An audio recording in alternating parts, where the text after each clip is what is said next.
talking a little bit about innovation for the last couple of hours, but this next company is truly the definition of innovation. What's innovation today? It's impact. These people have disrupted an industry. The people that have been disrupted would have never imagined that a company like this was going to show up. How many of you have used Airbnb? Come on. Wow. Well, ladies and gentlemen, Airbnb, if you look at the city of Paris, 25% of the tourists that go to Paris use Airbnb. That's amazing. And some of the rooms they're paying like 200 or 300 euros a night. So these people are getting competition now. The luxury hotels are scared. It is my pleasure to introduce to you a serial entrepreneur who's been involved in innovation for many years. Let's see if I can pronounce this. Jeroen, the CEO, General Manager of Airbnb Europe and Russia.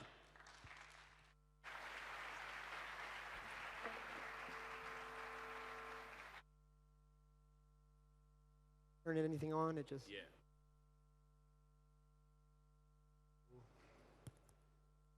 I got some sound. Yeah, okay, perfect. Thank you, great introduction. So I was thinking while I was preparing this how to best present Airbnb, and one of the most often heard questions that I have whenever I talk about the company is, so the B&B, I get that, but the air, where does that come from? And I'm going to start with our founding story. So we have 3 founders. 2 of them are designers. They wanted to be entrepreneurs, and they were living in Silicon Valley, the west coast of the US. And they said, look, I want to be an entrepreneur. I'm having a very comfortable, good job at the moment, but this is not really where I see myself going on in the future. So what they did is they left their jobs, and that way they could think 24 hours a day about what is going to be the next big thing that is going to change the world.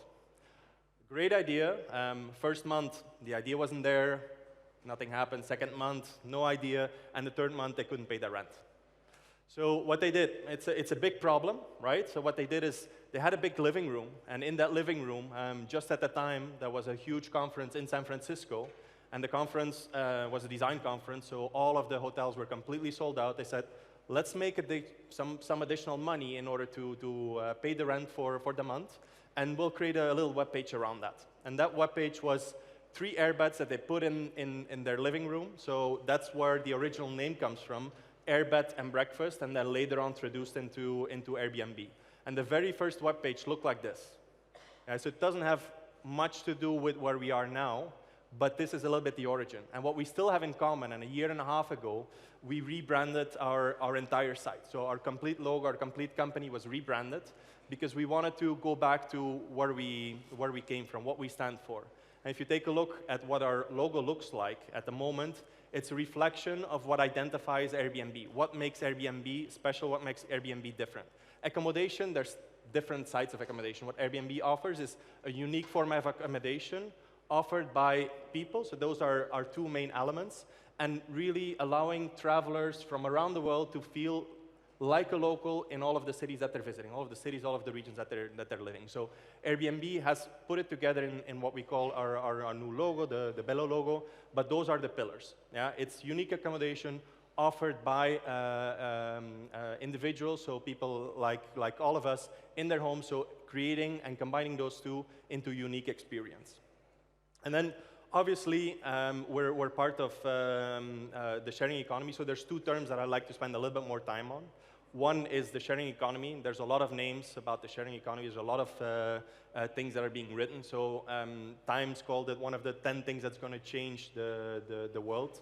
And then both in the private as well as in the public sector, there's articles written because it's really disrupting whole industries, traditional businesses. And it's happening, as you've seen in the previous slide, it's happening in a lot of sectors. It's not just happening in accommodation, it's not just happening in transportation, it's happening in the finance sector, in service sector, in banking sector. So it's happening in all of the sectors.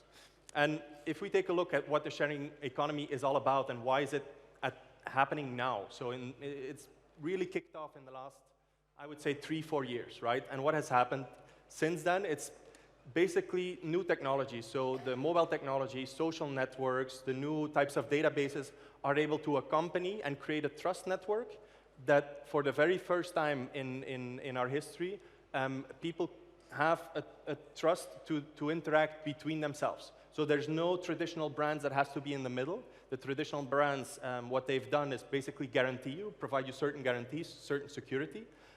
That is being changed for a reputation. So an individual, a person, now a reputation is something that you can monetize. On our website, for example, if somebody has several 5-star reviews, the apartment, the room that he's renting out, he can charge a higher rate for somebody who has no ratings, who has no reviews. So the online reputation that somebody has is able to being monetized. So that's one thing. And then it's the most efficient way, if you think about it, it's the most efficient way to operate. It's completely de-intermediating and in any way. It's putting people directly in touch with each other. So apart from the human connection, it's also the most efficient way to operate, right? And we're going in generally away from the need of owning something. I'm in my office, and I'm not too old. I'm one of the oldest in my office for the first time, but I'm the only one who's got a car. All of the other people in the office don't own a car or don't have any plans of owning a car. And the reason is there's no need for it. So we're going away from the traditional model of I need to own a car versus what I really am looking for is a way how I can, in a very comfortable way, transport myself from A to B at the time I want and how I want.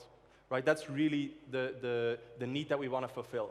So we're going from property to an access type of economy. And all of that is very key in the sharing economy. So the nice thing about that and the environmental impact that is generating is that it's putting a lot of excess capacity, whether it's in cars, in accommodation, all of that excess capacity at the moment is being put to use. Yeah, so there is no need to construct more. In the last 50 years, we've consumed and we've constructed as much in the 50,000 years before that. So something is wrong, right? Something that we're doing at the moment is not really sustainable. And that's something that the sharing economy is trying to solve simply by providing a way to better use the assets that are already available. And then at the same time, that human connection, I've heard people say that traveling with Airbnb has made them friends from across the world. So it's making the world a little bit of a smaller place. And that's very, very, very important, right? So I've done consulting for 10 years. I've stayed in a lot of hotels, but I remember very few of them. And the ones that I remember, I don't necessarily remember the accommodation. What I remember is the service, the food, so something special about them. I don't remember all of the Airbnbs that I've stayed at. I've stayed at quite a few. But I remember most of the people that I interacted with. And that's really what we are looking for. I think by feeling at home and as a local in the different places that we are visiting, it's a much more authentic experience. A question. I came across this. So most of you probably have heard about these brands. Any idea what they have in common? Different industries, yeah? That's a good answer. So the answer is zero. It's not nothing, it's zero. And it's zero because there's zero assets. They manage zero assets. So Facebook, for example, the most popular media company at the moment, the most valued media company at the moment, creates itself zero content. Uber, the world's largest taxi or transportation service, owns zero cars. Alibaba, the Chinese Amazon, Alibaba is the most valued retailer across the world and manages zero inventory. And the same thing goes for Airbnb. So that creates a model by itself where the balance sheet obviously looks completely different and that is tremendously scalable. Yeah, so using, and those are the two terms that I wanted to explain. So on the one side, we have the sharing economy, right? And then it's very much related to it. It's what is being called the zero economy, but very scalable businesses by platforms that are intermediating. So there's two consequences to that. And obviously, our biggest asset in Airbnb is not the types of accommodation. I think our biggest asset is the community we manage. So the people that travel with us, the people that host with us. And we want to somehow, because without these people, without these, at the moment we have 1.7 million homes from across the world. So without these people, our company would be nothing, right? The risk exists that without having a clear interaction and clear involvement, that we separate the two, so that there's a kind of a distance, a barrier between the two. And that's really what we want to avoid. So I've put a slide on here about the Airbnb Open. Airbnb Open for us is one of our biggest events that we run across the year, where 6,000 hosts from across the world come to Paris, and we basically have discussions with them about the vision of the company, some of the core values that we defend, simply because they're an important part of our company. Without them, we wouldn't be able to offer what we're offering. If you think about it, we offer 100% personalized service, and there's no other company in the accommodation sector that is able to do that. Yeah? There's a one-on-one connection, so it's 100% personalized service, only thanks to these guys. So we want to make sure that they feel as valued, that they are as much of a part of the company as we, the employees, are. And that's one way of doing it. So really keeping them involved into the company, into the strategy, discussing and having a dialogue about where our roadmap is, what we should do, what we shouldn't do, and we're doing that in Paris. So a very exciting time for us. And then at the same time, and this is another impact, and it's a showcase of how we are able to help cities be successful. There's several big events. Those are unique events that are happening throughout the year, where there's much more people wanting to go to these events than accommodation for them to stay. Yeah, the best example is the Olympics. So a couple of years ago, the heads of the Rio Olympic Organization Committee came to us and said, hey, we have this issue. We're not going to be able to accommodate all of the people that want to come over for the Olympics in Rio. Is there something that we could do together? So we put a task force on it. We went looking for different types of accommodation, did a campaign in Rio to see how people can help out and can, via Airbnb, put their spare spaces that they have available for the Olympics, put them on the platform. And the result was that we are now an official accommodation partner for the Rio Olympics. So the Olympics is one example. We have Mobile World Congress. There's the Pope visit in the US. So those are unique events where obviously the elasticity of supply that we are able to offer can make these events and can make these unique venues, can make them much more successful. It's true, though, that the company has grown a lot. So if you take a look where we were in 2009, 2001, so the company was founded in 2008, 2009, we were pretty much still a US company. At the moment, we are a US company, but we're a European business. 53% of our business is generated in Europe, and that has traditionally changed. So if you take a look, and it's an interesting package, but if you take a look at how the growth has happened and has transformed throughout the region, at the moment, our biggest base in terms of business is Europe, but our biggest growth region is Asia. Yeah, so we're investing a lot in Asia simply because that's the future, right? And it's quite complicated, but in our business, which is a global business, this is something that we want to make sure that it's not just the Europeans or the Americans that can feel at home in the respective regions, but it's really a global thing. Yeah, we want 7 billion people to feel that they belong wherever they're traveling.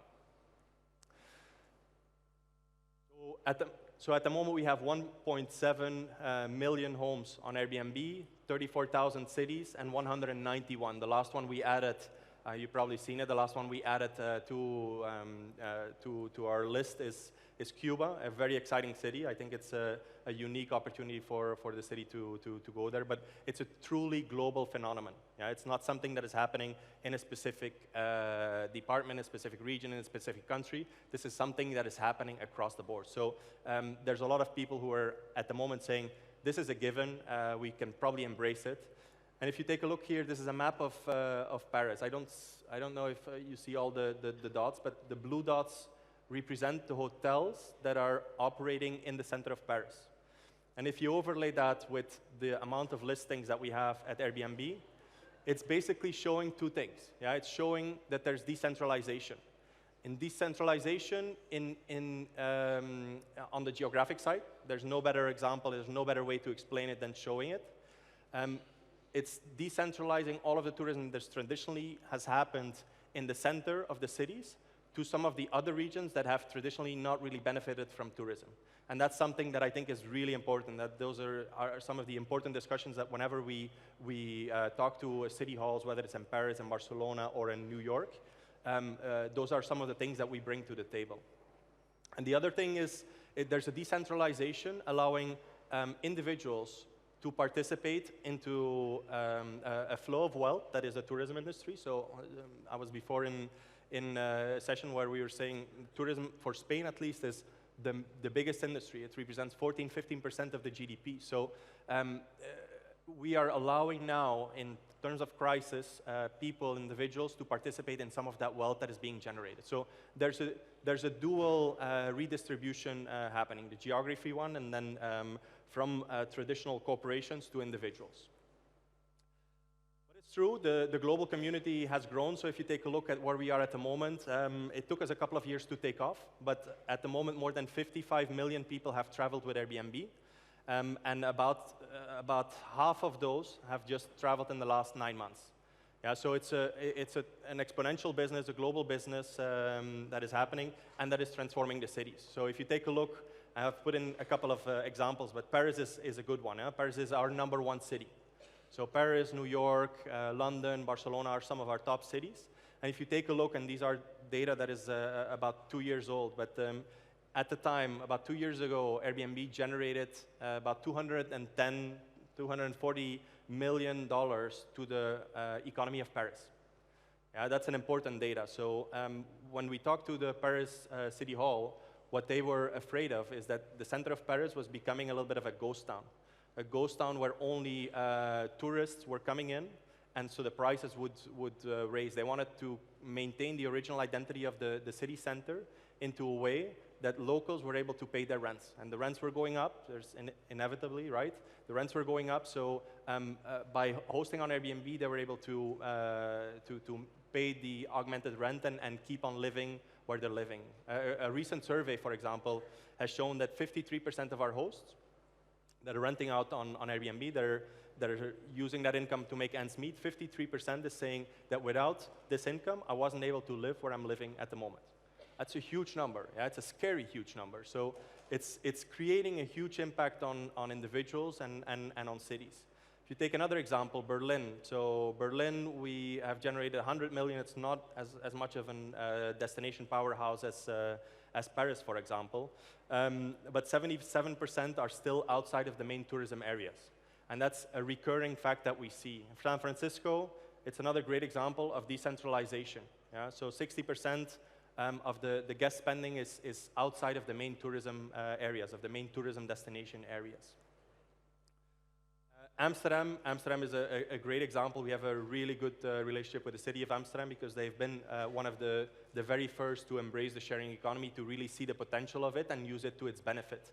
And if you take a look at the visitors, the typical visitor of Amsterdam, so on the hotel side versus on the Airbnb side, so we see that our typical travelers, obviously there's a size of wallet, so we have a certain budget in order to travel, and we save some money, but we're able to spend that money staying longer, right? So the average Airbnb guest stays about double the amount of time, the amount of nights compared to the people that are staying at a hotel, and they're spending more during their entire stay.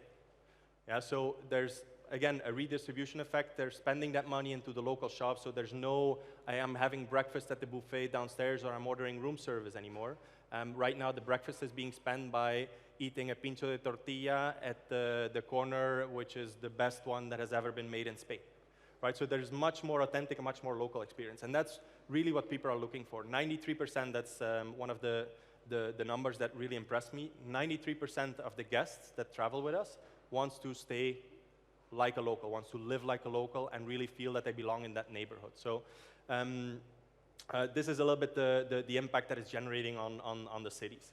And if we think about it, so the company is 8 years old, was founded in San Francisco, and where we've come from, 3 guys 3 airbeds, renting it out in order to pay their rent, a very humble problem, to a business that's a quite sizable business, as you've seen, where we are now, that is transforming industries, that is impacting cities, and that is providing an additional income for hundreds of thousands of families. This is a pretty good example, I think, and it's, at least for me, it's a pretty good example for what an entrepreneurial experience can lead up to. So with that, I'm going to thank you very much for the attention. And that's it.